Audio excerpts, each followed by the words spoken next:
Welcome to T-SAT.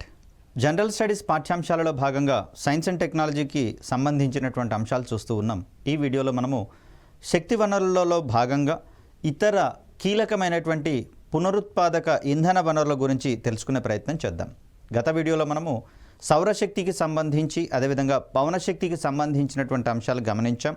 దీంట్లో భూతాపశక్తి కావచ్చు, సముద్ర తాపశక్తి కావచ్చు, అదేవిధంగా టైడల్ ఎనర్జీ, వేవ్ ఎనర్జీ, వీటితో పాటుగా నవీన ఇంధన వనరులకు సంబంధించినటువంటి అంశాలు గమనించే ప్రయత్నం చేద్దాం.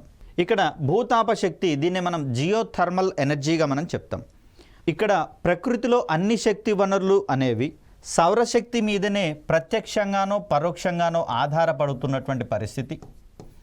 మరి ఇక్కడ జియోథర్మల్ ఎనర్జీ విషయానికి వచ్చేసరికల్లా దీనికి ఎగ్జెంప్షన్గా మనకు కనిపిస్తూ ఉంది. ఎందుకంటే భూతాపశక్తికి కారణమైనటువంటి అంశాలలో సౌరశక్తి అనేది మనకు కనిపించదు. దీనికి విరుద్ధంగా అక్కడ నేల యొక్క అడుగు పొరల్లో కరిగి ఉన్నటువంటి స్థితిలోని మ్యాగ్మా కావచ్చు, అదేవిధంగా అక్కడ రాతి పొరల దిగువన ఉండేటటువంటి అణుధార్మిక పదార్థాలు, ఇవి రెండూ కూడా ఏదో ఒకటి కారణమయ్యేటటువంటి అవకాశం ఉంది. కాబట్టి ఆ కోణంలో భూతాపశక్తి అనేది ఎట్టి పరిస్థితులలోనూ సౌరశక్తి మీద ఆధారపడినటువంటి శక్తి వనరుగా మనకు కనిపించదు.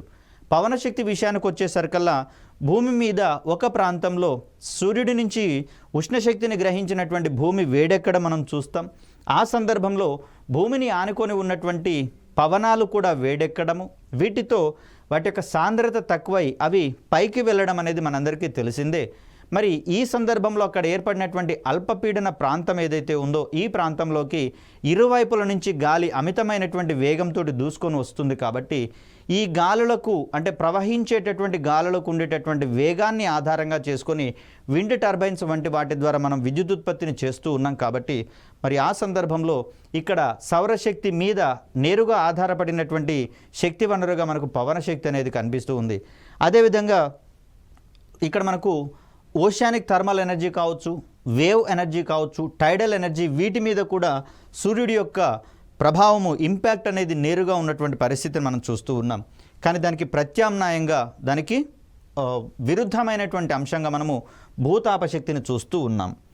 ఇక్కడ భూతాపశక్తి విషయానికి వచ్చేసరికల్లా భూమి యొక్క లోపలి పొరల్లో ఇక్కడ కరిగి ఉన్నటువంటి స్థితిలోని మ్యాగ్మా కావచ్చు, లేదా ఇక్కడ ఉన్నటువంటి రాతి పొరల దిగువన అణుధార్మిక పదార్థాలు విడుదల చేసేటటువంటి రేడియేషన్ వల్ల మనం చెప్పుకున్నాం ఆల్ఫా, బీటా, గామా వంటి వికిరణాలు వెలువడుతూ ఉన్నాయని చెప్పేసి అనుకున్నాం. కాబట్టి వీటి సహాయంతో అక్కడ ఉన్నటువంటి రాతి పొరలు వేడెక్కడం అనేది మనం గమనిస్తాం.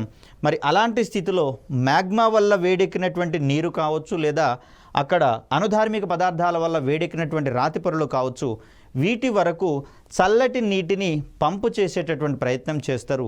ఇవి ఇక్కడ ఉన్నటువంటి ఉష్ణాన్ని గ్రహించి నీటి ఆవిరిగా మారిన తర్వాత ఈ ఆవిరిని కలెక్ట్ చేసి దీని సహాయంతో పవర్ టర్బైన్స్ని తిప్పడం ద్వారా పవర్ జనరేషన్ కోసం ప్రయత్నించడం అనేది జరుగుతుంది.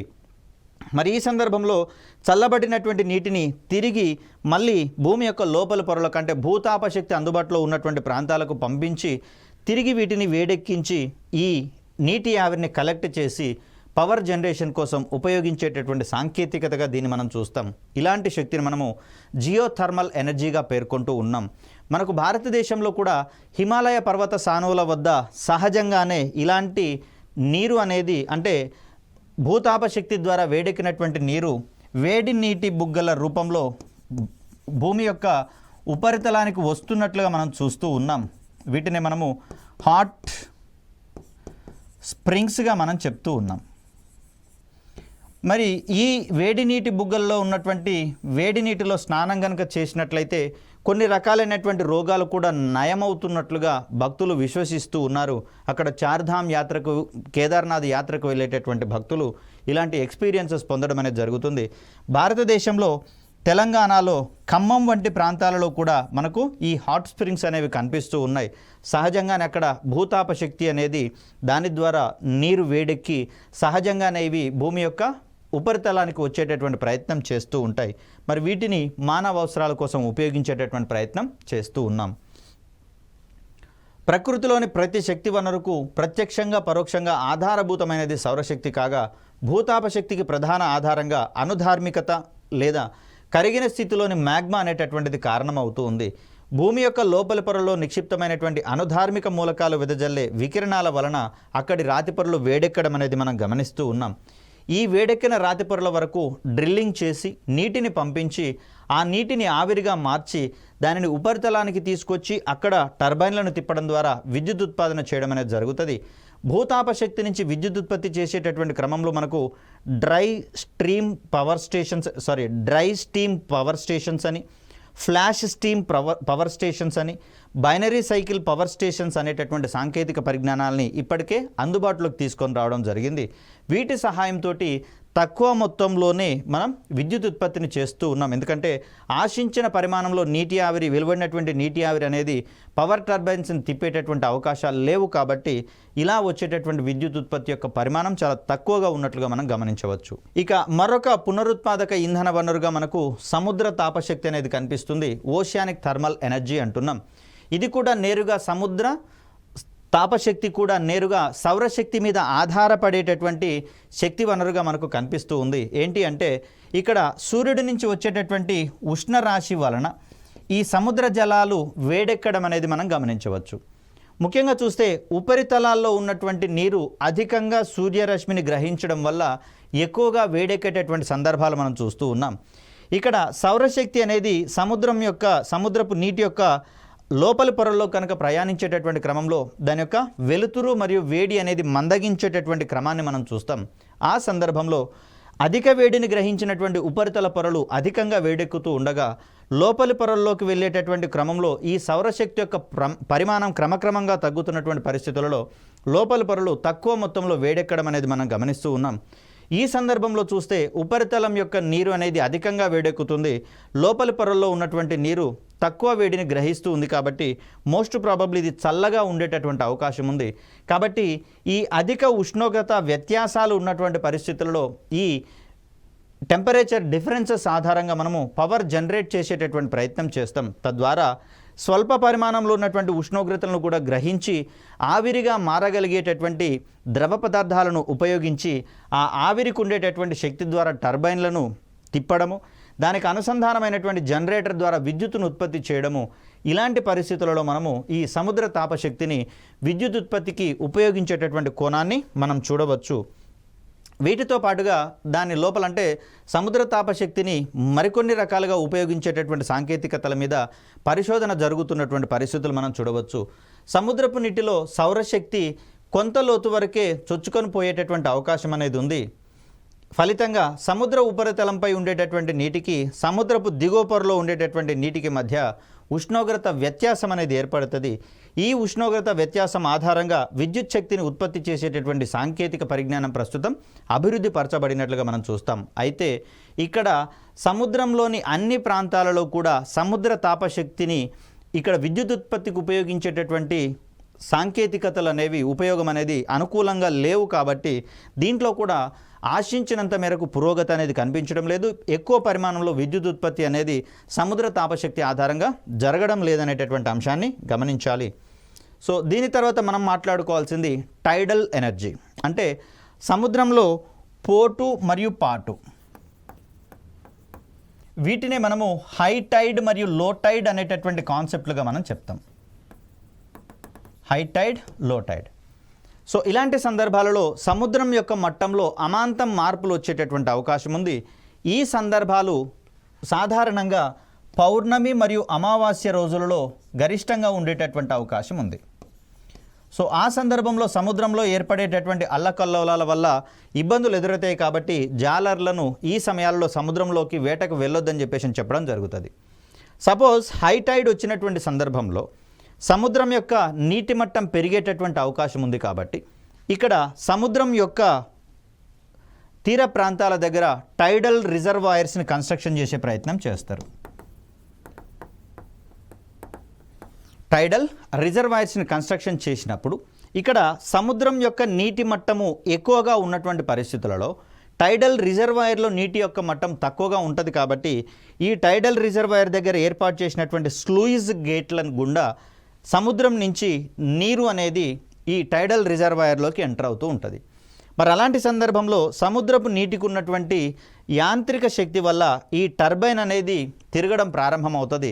తద్వారా ఇక్కడ సముద్రం నుంచి నీరు టైడల్ రిజర్వాయర్లకు వెళ్ళేటటువంటి క్రమంలో విద్యుత్ ఉత్పత్తి అనేది జరుగుతుంది.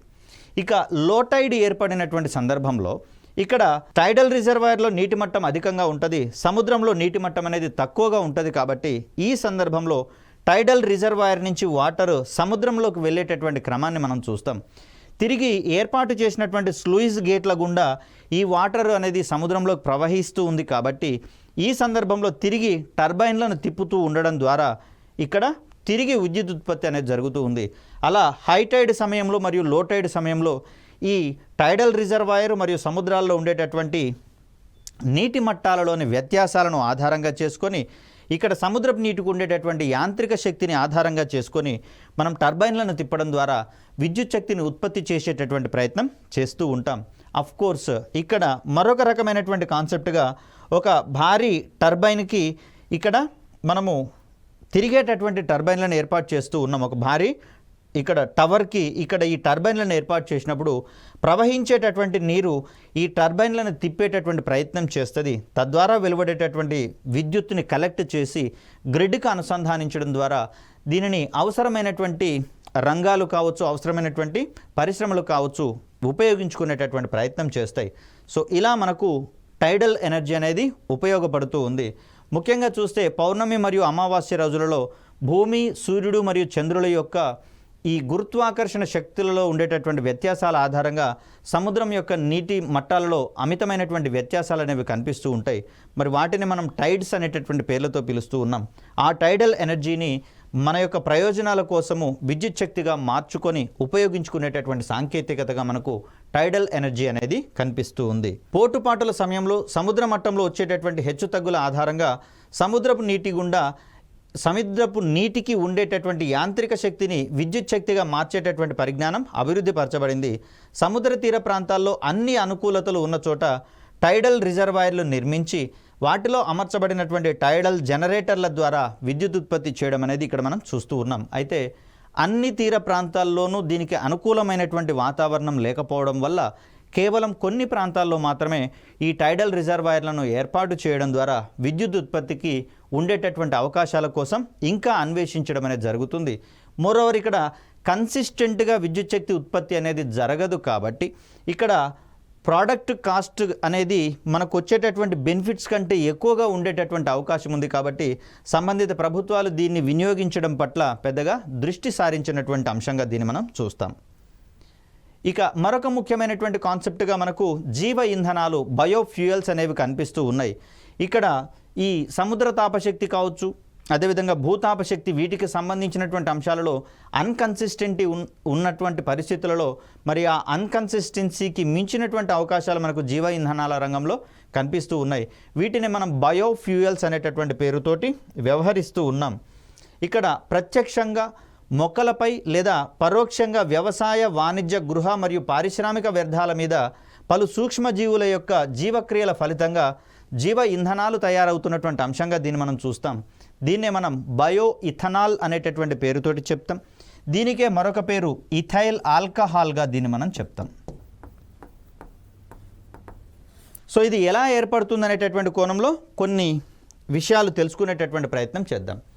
ఇక్కడ ముఖ్యంగా చూస్తే తీపిదనాన్ని కలిగి ఉండేటటువంటి పదార్థాల నుంచి మనకు బయో ఇథనాల్ అనేది ఉత్పత్తి చేయడం అనేది చూస్తాం. ముఖ్యంగా చూస్తే చెరుకు కావచ్చు, మొక్కజొన్న కావచ్చు, కొన్ని రకాలైనటువంటి చొప్ప గడ్డి వంటి వాటిలలో కావచ్చు, అదేవిధంగా గోధుమ చొప్పలో కూడా ఈ విధమైనటువంటి స్టార్చ్ అనేది ఉంటుంది. కాబట్టి ఈ స్టార్చ్ ఉన్నటువంటి మొక్కల రకాలన్నీ కూడా మనకు ఈ బయో ఇథనాల్ ఉత్పత్తిలో ఉపయోగపడేటటువంటి అంశంగా మనం చూస్తాం. ఇక్కడ చెరుకు మరియు మొక్కజొన్న వంటి మొక్కలలోని కార్బోహైడ్రేట్స్ నుంచి వెలువడేటటువంటి చక్కెర లేదా స్టార్చ్ను కిణ్వ ప్రక్రియకు లోను చేయడం ద్వారా, దీన్ని ఫెర్మెంటేషన్ ప్రాసెస్గా మనం చెప్తాం, దానికి గురి చేయడం ద్వారా మనకు బయో ఇథనాల్ అనేటటువంటిది తయారవుతూ ఉంది. ఇక్కడ పరిశుద్ధ స్థితిలో ఉన్నటువంటి బయో ఇథనాల్ను వాహనాలలో ఇంధనంగా ఉపయోగించేటటువంటి ప్రయత్నం చేస్తారు. కాబట్టి శిలాజ ఇంధనాలకు ప్రత్యామ్నాయంగా దీన్ని వాడుతున్నాం. కాబట్టి దీన్ని మనం ఒక రకంగా ప్రత్యామ్నాయ ఇంధన వనరుగా కూడా పేర్కొనేటటువంటి ప్రయత్నం చేస్తాం. అయితే పరిశుద్ధ స్థితిలో ఉన్నటువంటి బయో ఇథనాల్ని వాడుతున్నాం, కానీ పూర్తిగా బయో ఇథనాల్ని వాడేటటువంటి వాహన సాంకేతికతలను ఇప్పటివరకు మనము డిజైన్ చేయడం జరగలేదు. కాబట్టి దీంట్లో భాగంగా E10 అంటే ఇథనాల్ అనేది 10% ఉన్నటువంటి ఈ ఇంధన రకంగా, అదేవిధంగా E20 వంటి రకాలను మనం ప్రస్తుతం వాడేటటువంటి ప్రయత్నం చేస్తూ ఉన్నాం. E10 అనేది కనుక మనం గమనిస్తే E10 అనేది గ్యాసోలిన్ లేదా పెట్రోల్ అంటాం. దీన్ని మనము గ్యాసోలిన్ లేదా పెట్రోల్, ఇది మనకు 90% ఉంటుంది E10 వేరియంట్లో. అదేవిధంగా 10% మనకు ఈ బయో ఇథనాల్ అనేది కలపడం జరుగుతుంది. దీన్నే మనము బ్లెండింగ్ పెట్రోల్ అనేటటువంటి పేరుతోటి చెప్తాం. ప్రస్తుతం మనం వాడుతున్నది అంతా కూడా బ్లెండింగ్ పెట్రోల్గా మనం చెప్తాం. ఇక్కడ E10 నుంచి ఇటీవలనే భారత్ E20ని పూర్తి చేయాలని చెప్పేసి సంకల్పించుకోవడం జరిగింది. సో ప్రస్తుతం మనం వాడుతున్నటువంటి పెట్రోల్ ఒక రకంగా కల్తీ పెట్రోల్గానే చెప్పుకోవచ్చు. కాకపోతే అది మనకు బయోఫ్యూయల్గా ఉపయోగపడుతుంది. కాబట్టి ఈ సందర్భంలో దాన్ని మనము నెగటివ్ కోణంలో కాకుండా పాజిటివ్ కోణంలో అర్థం చేసుకోవాల్సి వస్తుంది. సో దీంట్లో గ్యాసోలిన్ విషయానికి వచ్చేసరికల్లా 80% అనేది ఉంటుంది, ప్లస్ దీనికి 20% బయో ఇథనాల్ని కలిపేటటువంటి ప్రయత్నం చేస్తారు, బ్లెండ్ చేసేటటువంటి ప్రయత్నం చేస్తారు. అలా ప్రస్తుతం మనం వాడేటటువంటి వాహనాల్లో 20% బయో ఇథనాల్ అనేది మనకు కనిపిస్తూ ఉంది. ఈ రకమైనటువంటి బ్లెండెడ్ పెట్రోల్ని మనము గ్యాసోహాల్ అనేటటువంటి పేరుతోటి పిలుస్తాం. అలా మనకు పరిశుద్ధ స్థితిలో ఉన్నటువంటి బయో ఇథనాల్నే వాడతాం, కానీ 100% బయో ఇథనాల్ని మనము వాహనాలలో వాడటం లేదు. ఎందుకంటే అంతటి సాంకేతికత ఇంకా మన దగ్గర అభివృద్ధి చెందించడం జరగలేదు. ఇక్కడ మనకు బ్రెజిల్లో ఇలాంటి ప్రయత్నం జరుగుతున్నట్లుగా మనకు తెలుస్తూ ఉంది. ఏది 100% E100 బయోఫ్యూయల్ని వాడి వాహనాలను నడిపించేటటువంటి సాంకేతికత కోసం. అదేవిధంగా ఈ కోణంలో USAలో కూడా కన్సిస్టెంట్గా కంట్రిబ్యూషన్స్ అనేవి నిర్వహించబడుతూ ఉన్నాయి. ఇక్కడ గ్యాసోహాల్ అనేటటువంటి దాన్ని మనం బయో ఇథనాల్ ప్లస్ గ్యాసోలిన్ యొక్క కాంబినేషన్గా మనం చెప్తాం. బయో ఇథనాల్ వినియోగంలో అమెరికా, బ్రెజిల్ ముందున్నట్లుగా చూస్తాం. ప్రస్తుతం మనం E20 గ్యాసోహాల్ వరకు చేరుకోవడం అనేది జరిగింది. మరి E10 నుంచి E20 గ్యాసోహాల్ వరకు మారేటటువంటి క్రమంలో వాహనాల యొక్క సాంకేతికతలను మార్చాల్సి వస్తుంది. ఇలా పర్సంటేజ్ పెరిగినటువంటి క్రమంలో వాహనాల యొక్క సాంకేతికతలను మార్చడం వల్ల వాహనాల యొక్క తయారీదారులకు, అదేవిధంగా వాహనాల వినియోగదారులకు కూడా ఆర్థికంగా భారమవుతున్నటువంటి పరిస్థితులు. కాబట్టి ప్రభుత్వము కొన్ని రకాలైనటువంటి ప్రోత్సాహకాలను అందించడం ద్వారా ఈ E10 మరియు E20 గ్యాసోహాల్, అదేవిధంగా మరికొన్ని వేరియంట్స్ మీద దృష్టి సారించినటువంటి అంశాన్ని ఇక్కడ మనం గమనించాలి. నెక్స్ట్ చూస్తే మనకు బయో ఇంధనాలు లేదా జీవ ఇంధనాలలో బయో డీజిల్ అనేది మనకు కనిపిస్తూ ఉంది. ఇక్కడ తీపిదనాన్ని లేదా చక్కెరను కలిగి ఉన్నటువంటి మొక్కల ద్వారానేమో బయో ఇథనాల్ అనేది మనకు ఉత్పత్తి అవుతూ ఉంటే, ఇక్కడ మొక్కల యొక్క విత్తనాలలో ఉండేటటువంటి నూనెలను ఎస్టరిఫికేషన్ అనేటటువంటి ప్రక్రియకు గురి చేసినప్పుడు అది బయోడీజిల్గా మారి సహజంగా డీజిల్ మీద ఉండేటటువంటి డిమాండ్ను తగ్గించేటటువంటి కోణంలో మనకు ఉపయోగపడుతున్నట్లుగా మనం చూస్తాం. ఇక్కడ మొక్కల యొక్క విత్తనాల నుంచి ఎక్స్ట్రాక్ట్ చేసినటువంటి నూనెలు లేదా శాఖీయ కొవ్వులలో వాటిని ట్రాన్స్ ఎస్టరిఫికేషన్ అనేటటువంటి ప్రక్రియకు గురి చేయడం ద్వారా బయోడీజిల్ ఉత్పత్తి అవుతున్నట్లుగా మనం చూస్తాం. ఇలాంటి బయోడీజిల్ అనేటటువంటిది జెట్రోపా కర్కస్, కానుగ మొక్కలు, అదేవిధంగా ఎడిబుల్ ఆయిల్స్ ఏవైతే ఉన్నాయో, అంటే తినదగినటువంటి నూనెలు, ఇది వంటగదులలో వాడినటువంటి నూనెలు ఏవైతే ఉన్నాయో వాటిని పదే పదే వాడడానికి బదులుగా ఇలాంటి బయోడీజిల్ మరియు బయో ఇథనాల్ వాడడానికి కనుక ఉపయోగించినట్లయితే అక్కడ మళ్ళీ వాడినటువంటి నూనెల వల్ల అనారోగ్య పరిస్థితులు ఏర్పడతాయి. మరి ఆ సందర్భంలో అలా అనారోగ్యాన్ని కలిగించకుండా దీన్ని ఈ బయోడీజిల్, జీవ ఇంధనాల వంటి వాటి ఉత్పత్తికి కనుక ఉపయోగించుకున్నట్లయితే ఆదాయం వస్తుంది, ఆరోగ్యం కూడా సమకూరేటటువంటి క్రమాన్ని మనం చూస్తాం. అదేవిధంగా జంతువుల యొక్క కొవ్వును కూడా మనం బయోడీజిల్ ఉత్పత్తిలో ఉపయోగిస్తూ ఉన్నాం. పామాయిల్ కావచ్చు, సోయా, పొద్దుతిరుగుడు, ఆల్గే మరియు పొంగామియా పిన్నాటా వంటి మొక్కల యొక్క విత్తనాల నుంచి ఆయిల్ కలెక్ట్ చేసి వాటి నుంచి మనం ట్రాన్స్ ఎస్టరిఫికేషన్ ప్రక్రియ ద్వారా బయోడీజిల్ని ఉత్పత్తి చేసేటటువంటి ప్రయత్నం చేస్తూ ఉన్నాం. ఇక్కడ బయోగ్యాస్ విషయానికి వచ్చేసరికల్లా గృహాలలో కావచ్చు, పరిశ్రమల్లో కావచ్చు, వ్యవసాయ సంబంధమైనటువంటి వ్యర్థాలలో కావచ్చు, వీటన్నిటి ద్వారా మనం బయోగ్యాస్ను ఉత్పత్తి చేయగలిగేటటువంటి అవకాశం అనేది ఉంది. సహజంగా భారతదేశము వ్యవసాయ ఆధారిత దేశం కాబట్టి వ్యవసాయానికి అనుబంధంగా పాడి పరిశ్రమ కూడా ఉంటుంది కాబట్టి ఈ పాడి రంగంలో ఏర్పడేటటువంటి జంతువుల యొక్క పేడను కూడా మనము ఉపయోగించుకొని బయోగ్యాస్ని ప్రొడ్యూస్ చేసేటటువంటి ప్రయత్నం చేయవచ్చు.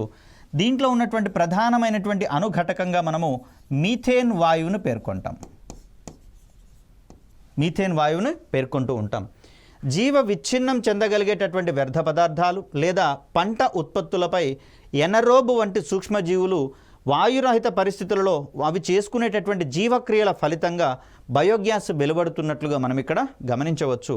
బయోగ్యాస్లో ప్రధానంగా ఉండేటటువంటి వాయువుగా మనకు మీథేన్ అనేది కనిపిస్తూ ఉంది.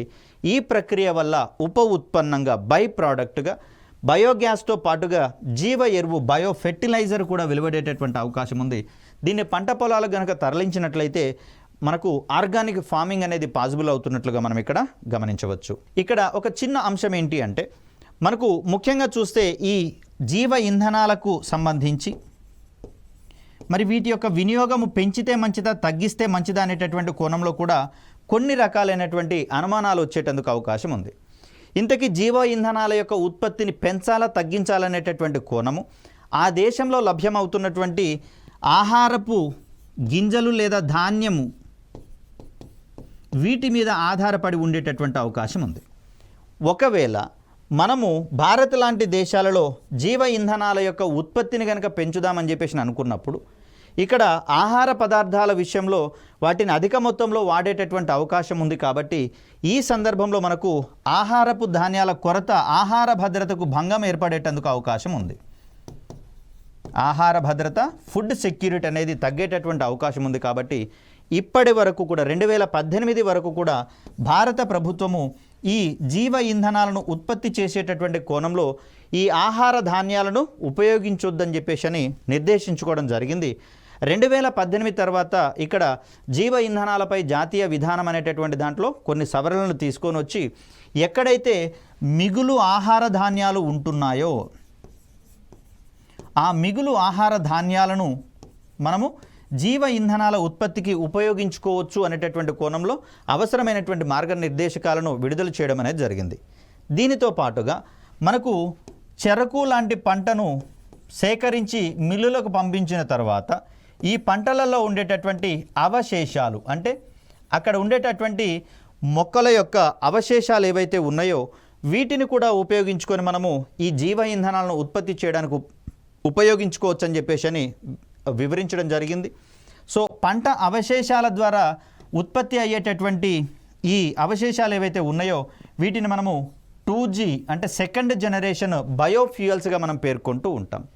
ఇక సముద్రపు నాచుకు సంబంధించి చూస్తే ఆల్గే అని చెప్పేసి అంటాం. సముద్రాల్లో ఉండేటటువంటి ఆల్గే వీటి నుంచి సహజ సిద్ధంగానే మనకు బయోగ్యాస్ వెలువడడం అనేది జరుగుతుంది. మరి వీటిని గనక వాడినట్లయితే వీటిని మనము ఆధునిక జీవ ఇంధనాలుగా మనం పేర్కొంటాం. మోడర్న్ జీవ ఇంధనాలుగా వీటిని మనం కన్సిడర్ చేస్తాం. ఈ మోడర్న్ జీవ ఇంధనాల తర్వాత ప్రస్తుతము పట్టణాలలో ఘన వ్యర్థాలు ఏర్పడుతున్నటువంటి పరిస్థితుల్లో ఈ ఘన వ్యర్థాల నుంచి కూడా మనకు బయోగ్యాస్ లాంటి వాటిని ఉత్పత్తి చేయాలని చెప్పేసి నిర్దేశించుకోవడం జరిగింది. ఒకవేళ ఇలాంటి జీవ ఇంధనాలు ఈ రంగంలో మనం స్వయం సమృద్ధిని గనక సాధించినట్లయితే అంటే భారతీయ అవసరాలకు అవసరమైనటువంటి జీవ ఇంధనాలను స్వదేశీయంగా ఉత్పత్తి చేసుకుంటూ ఇంకా మిగులును గనక సాధించినట్లయితే అవసరమైనటువంటి మేరకు మిత్ర దేశాలకు వీటిని ఎగుమతి చేసుకోవచ్చు అనేటటువంటి సవరణను మనకు 2018 జీవ ఇంధనాలపై జాతీయ విధానంలో ఒక వెసులుబాటును తీసుకొని రావడం అనేది జరిగింది. అంతేకాకుండా జీవ ఇంధనాలకు సంబంధించినటువంటి ప్రొడక్షన్ యూనిట్స్ ఏవైతే ఉన్నాయో వీటిని గ్రామీణ ప్రాంతాల్లో ఏర్పాటు చేయడం ద్వారా అక్కడ ఉన్నటువంటి ప్రజానీకానికి ఉపాధిని కూడా కల్పించేటటువంటి అవకాశాన్ని కల్పించడం జరుగుతుంది. వీటి యొక్క ఉత్పత్తితో పాటుగా వీటిని డిస్ట్రిబ్యూషన్ చేసేటటువంటి సందర్భంలో మార్కెట్ చేసేటటువంటి సందర్భంలో కూడా సంబంధిత గ్రామీణ ప్రజానీకము ఉపాధిని పొందేటటువంటి అవకాశం ఉంది. కాబట్టి మరి బంజరు భూములలో ఈ మొక్కలను గనక పెంచినట్లయితే అక్కడ అవి పచ్చదనాన్ని చేకూర్చడంతో పాటుగా అక్కడ ఉన్నటువంటి ప్రజానీకానికి ఒక అదనపు ఆదాయ వనరుగా మారేటందుకు అవకాశం అనేది కూడా ఏర్పడుతుంది. కాబట్టి ప్రభుత్వాలు పెద్ద మొత్తంలో జీవ ఇంధనాలను ఉత్పత్తి చేయడాన్ని కనుక పెంచినట్లయితే ప్రోత్సహించినట్లయితే ఇది పర్యావరణానికి హితమైనటువంటి అంశంగా మారుతూ అదేవిధంగా జీవ ఇంధనాల వినియోగం వల్ల శిలాజ ఇంధనాల మీద ఉండేటటువంటి డిమాండ్ తగ్గడమే కాకుండా శిలాజ ఇంధనాల వినియోగం వల్ల ఏర్పడేటటువంటి ఈ కార్బన్ ఎమిషన్స్ ఏవైతే ఉన్నాయో వాటిని రెడ్యూస్ చేయడంలో జీవ ఇంధనాలు అనేవి కీలక పాత్ర పోషిస్తున్నట్లుగా మనం చూడవచ్చు. ఇక మనకున్నటువంటి సాంకేతిక పురోభివృద్ధి వల్ల పునరుత్పాదక ఇంధన వనరుల తర్వాత మరొక కీలకమైనటువంటి అంశంగా నవీన ఇంధన వనరులు అనేవి రావడం జరిగింది. వీటినే మనము న్యూ ఎనర్జీ రిసోర్సెస్గా మనం చెప్తాం. కాబట్టే మనకు ఈ న్యూ అండ్ రెన్యూబుల్ ఎనర్జీ రిసోర్సెస్ని ప్రోత్సహించేటటువంటి క్రమంలో మనకు ఒక మంత్రిత్వ శాఖను కూడా ఏర్పాటు చేసుకోవడం అనేది జరిగింది, ministry of new and renewable energy అనేటటువంటి పేరుతోటి. సో ప్రస్తుతము పునరుత్పాదక ఇంధన వనరులు అదేవిధంగా నవీన ఇంధన వనరులకు సంబంధించినటువంటి ఉత్పత్తిని పర్యవేక్షిస్తున్నటువంటి సంస్థగా మంత్రిత్వ శాఖగా మనకు MNRE అనేది కనిపిస్తుంది. సాంప్రదాయక ఇంధన వనరులు అయినటువంటి పెట్రోలియము, డీజిల్, సహజ వాయువులపై ఉండేటటువంటి సహజ సిద్ధమైనటువంటి డిమాండ్ను తగ్గించడంలో పునరుత్పాదక ఇంధన వనరులతో పాటు ఇటీవల కాలంలో సాంకేతిక అభివృద్ధి వలన మరికొన్ని సాంకేతికతలు సైతం దోహదపడుతున్నట్లుగా మనం చూస్తూ ఉన్నాం. ఈ కోవకు చెందినటువంటి అంశాలుగా మనం బ్యాటరీ ఎలక్ట్రిక్ వెహికల్స్ లేదా బ్యాటరీ ఆపరేటెడ్ వెహికల్స్గా వీటిని మనం చూస్తాం. దీనితో పాటుగా మ్యాగ్నెటిక్ హైడ్రోడైనమిక్స్ అనేటటువంటిది, అదేవిధంగా హైడ్రోజన్ ఫ్యూయల్ సెల్స్ ఇటీవల కాలంలో విపరీతమైనటువంటి ప్రాచుర్యం పొందుతున్నటువంటి అంశాలుగా దీన్ని మనం చూస్తాం. ఇటీవల కాలంలోనే భారతీయ రైల్వే కూడా హైడ్రోజన్ ఫ్యూయల్ సెల్స్ లేదా హైడ్రోజన్ ఇంధనాన్ని ఉపయోగించుకొని పనిచేసేటటువంటి మొదటి ట్రైన్ని పైలట్ ప్రాజెక్టుగా ప్రారంభించాలని చెప్పేసి నిర్దేశించుకోవడం అనేది జరిగింది. సో అలా మనకు నవీన శక్తి వనరుల్లో కూడా ఇటీవల కాలంలో కన్సిస్టెంట్గా పురోగతి అనేది కనిపిస్తూ ఉంది. ముఖ్యంగా చూస్తే లిథియం అయాన్ బ్యాటరీల సహాయంతో పనిచేసేటటువంటి ఈ బ్యాటరీ ఆపరేటెడ్ వెహికల్స్ యొక్క వినియోగము క్రమక్రమంగా పెరుగుతున్నటువంటి పరిస్థితులు మనం చూస్తూ ఉన్నాం. ప్రముఖమైనటువంటి ఆటోమొబైల్స్ సంస్థలు కూడా ఇక్కడ లిథియం అయాన్ బ్యాటరీస్ సహాయంతో పనిచేసేటటువంటి బ్యాటరీ ఆపరేటెడ్ వెహికల్స్ విషయంలో తీవ్రమైనటువంటి శ్రద్ధ చూపిస్తూ ఉన్నాయి. అవి వీటిని తయారు చేయడంలో మరింత పరిశోధన చేస్తున్నట్లుగా మనం చూస్తూ ఉన్నాం. ముఖ్యంగా బ్యాటరీ ఆపరేటెడ్ వెహికల్స్ సహాయంతో మనకు సాంప్రదాయంగా వాడేటటువంటి ఈ ఇంధన ఛాంబర్లను కలిగినటువంటి ఈ ఇంజిన్స్ అనేటటువంటివి ఉండవు. కాబట్టి వాటి స్థానంలో కేవలము ఈ విద్యుత్తో నడిచేటటువంటి మోటార్లు ఉంటాయి, మోటార్ ఇంజిన్స్ మాత్రమే ఉంటాయి. కాబట్టి మరి ఆ సందర్భంలో ఈ సాంప్రదాయ ఇంధన ఛాంబర్లు కలిగినటువంటి మోటార్ల వల్ల అధిక శబ్దం వెలువడేటటువంటి అవకాశం ఉంది, పొల్యూషన్ కూడా వెలువడేటటువంటి అవకాశం ఉంది. కాబట్టి మరి బ్యాటరీ ఆపరేటెడ్ వెహికల్స్ సహాయంతో ఎలాంటి కాలుష్యం లేనటువంటి ఈ వాహన ప్రయాణాలు సాధ్యమవుతాయి. వీటితో పాటుగా శబ్ద కాలుష్యం కూడా లేనటువంటి వాహన ప్రయాణాలు అనేవి సాధ్యమవుతాయి.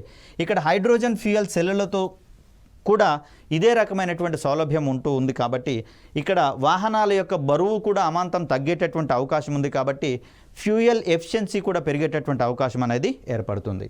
ఇక మ్యాగ్నెటిక్ హైడ్రోడైనమిక్స్ విషయానికి వచ్చేసరికల్లా ఇక్కడ అధిక ఉష్ణోగ్రతలకు వేడి చేసినటువంటి ప్లాస్మా వాయువులు, వీటికి విద్యుత్ వాహకత కలిగి ఉంటే గనక అలాంటి విద్యుత్ వాహకత కలిగినటువంటి ప్లాస్మా వాయువుల్ని వేడి చేసి బలమైనటువంటి అయస్కాంత క్షేత్రాల గుండా పంపించినప్పుడు, బలమైన అయస్కాంత క్షేత్రాల గుండా పంపించినటువంటి సందర్భంలో ఈ ప్లాస్మా వాయువులలో విద్యుత్ వాహక ధర్మం అనేది ఉంటుంది. కాబట్టి వీటిలలో ఈ బలమైన అయస్కాంత క్షేత్రాల యొక్క ప్రభావం వల్ల విద్యుత్ అనేది జనిస్తుంది అని చెప్పేసి వివరించేటటువంటి కాన్సెప్ట్గా మనకు మ్యాగ్నెటిక్ హైడ్రోడైనమిక్స్ అనేది కనిపిస్తూ ఉంది. మనం ప్రస్తుతం వాడుతున్నటువంటి న్యూక్లియర్ రియాక్టర్లు ఏవైతే ఉన్నాయో, అణు రియాక్టర్లు ఏవైతే ఉన్నాయో, ఈ అణు రియాక్టర్లకు అనుబంధంగా వీటిని గనక ఏర్పాటు చేసినట్లయితే న్యూక్లియర్ రియాక్టర్లలో వెలువడేటటువంటి ఉష్ణం ఏదైతే ఉందో ఈ ఉష్ణాన్ని ప్లాస్మా వాయువులకు గనక అందించినట్లయితే వాటిని ఈజీగా మనం 5000 నుంచి 6000 డిగ్రీల సెంటీగ్రేడ్ ఉష్ణోగ్రతకు వేడి చేసేటటువంటి అవకాశం ఉంది. ఇలాంటి వాయువుల్ని మనం బలమైన అయస్కాంత క్షేత్రాల గుండా పంపించినటువంటి సందర్భంలో ఆ వాయువులలో విద్యుత్ అనేది ఉత్పత్తి కావడం అనేది జరుగుతుంది. తద్వారా మెరుగైనటువంటి పర్యావరణ హితమైనటువంటి ఎలాంటి కర్బన ఉద్గారాలను వెలువరించినటువంటి విద్యుత్ ఉత్పత్తి అనేది పాసిబుల్ అవుతుంది. కాబట్టే ఈ కోణంలో ఇటీవలి కాలంలో హైడ్రోజన్ అనేటటువంటి ఇంధనాన్ని ఉత్పత్తి చేసేటటువంటి క్రమంలో గ్రీన్ హైడ్రోజన్ అనేటటువంటి కాన్సెప్ట్ వెలుగులోకి రావడం అనేది జరిగింది. అంటే హైడ్రోజన్ని నీటి యొక్క విద్యుత్ విశ్లేషణ ప్రక్రియ ద్వారా ఉత్పత్తి చేసే క్రమంలో అక్కడ నీటిని విద్యుత్ విశ్లేషణకి గురి చేసేటటువంటి సందర్భంలో ఉపయోగించే విద్యుత్తుని పర్యావరణ హితమైనటువంటి పద్ధతిలో కనుక ప్రొడ్యూస్ చేస్తే అలా ఏర్పడేటటువంటి హైడ్రోజన్ మనము గ్రీన్ హైడ్రోజన్గా పరిగణిస్తూ ఉన్నాం. అదేవిధంగా గ్రీన్ అమ్మోనియా, సో ఇలాంటి కాన్సెప్ట్స్ ఈ మధ్య కాలంలో వెలుగులోకి రావడం అనేది జరుగుతుంది. కాబట్టి ఇక్కడ ఉపయోగించేటటువంటి విద్యుత్ యొక్క సోర్స్ని ఆధారంగా చేసుకొని దానికి గ్రీన్ అనేటటువంటి ఒక ట్యాగ్ లైన్ అందించడం అనేది జరుగుతుంది. తద్వారా హైడ్రోజన్ని ఉపయోగించిన ఎలాంటి కర్బన ఉద్గారాలు అనేవి రిలీజ్ అవ్వవు వాతావరణంలోకి. మరి హైడ్రోజన్ ఉత్పత్తి చేసేటటువంటి సందర్భంలో వినియోగించేటటువంటి ఎలక్ట్రిసిటీ ఏదైతే ఉందో ఈ విద్యుత్తుని శిలాజ ఇంధనాల ఆధారంగా తయారైనటువంటి విద్యుత్తుని కాకుండా పునరుత్పాదక ఇంధన వనరుల ఆధారంగా తయారైనటువంటి ఎలక్ట్రిసిటీని కనుక వాడితే దానికే మనం గ్రీన్ హైడ్రోజన్ అనేటటువంటి పేరు పెడుతున్నాం. కాబట్టి ఇక్కడ ఉపయోగించేటటువంటి విద్యుత్ ఉత్పత్తిలోనూ ఎలాంటి కర్బన ఉద్గారాలు ఉండవు. కాబట్టి వాటిని మనము గ్రీన్ హైడ్రోజన్ మరియు గ్రీన్ అమ్మోనియా అనేటటువంటి కాన్సెప్ట్లుగా మనం చూస్తూ ఉన్నాం. ఇలా అవసరాలు విస్తృతమవుతున్న కొద్దీ శక్తి వనరుల మీద డిమాండ్ కూడా పెరుగుతున్నటువంటి పరిస్థితుల్లో మరికొన్ని నూతనమైనటువంటి సాంకేతికతలు రావాల్సినటువంటి అవసరం ఉంది. తద్వారా భవిష్యత్ తరాలకు అవసరమైనటువంటి శక్తి భద్రతను కూడా అందించేటటువంటి క్రమాన్ని మనం చూస్తాం. అదేవిధంగా సురక్షితమైనటువంటి పర్యావరణాన్ని కూడా వారికి అందించేటటువంటి క్రమంలో మన యొక్క అవసరాలు కూడా తీర్చుకునేటటువంటి అవకాశాలు అనేవి మన ముందు ఉన్నాయి. కాబట్టి ఈ దిశలో మానవ సమాజాలు కావచ్చు, ప్రభుత్వాలు కావచ్చు, తమ వంతు ప్రయత్నంగా ముందుకు కలిసి నడిస్తేనే ఈ బృహత్తరమైనటువంటి బాధ్యతను మనం నెరవేర్చేటటువంటి అవకాశం ఉంది.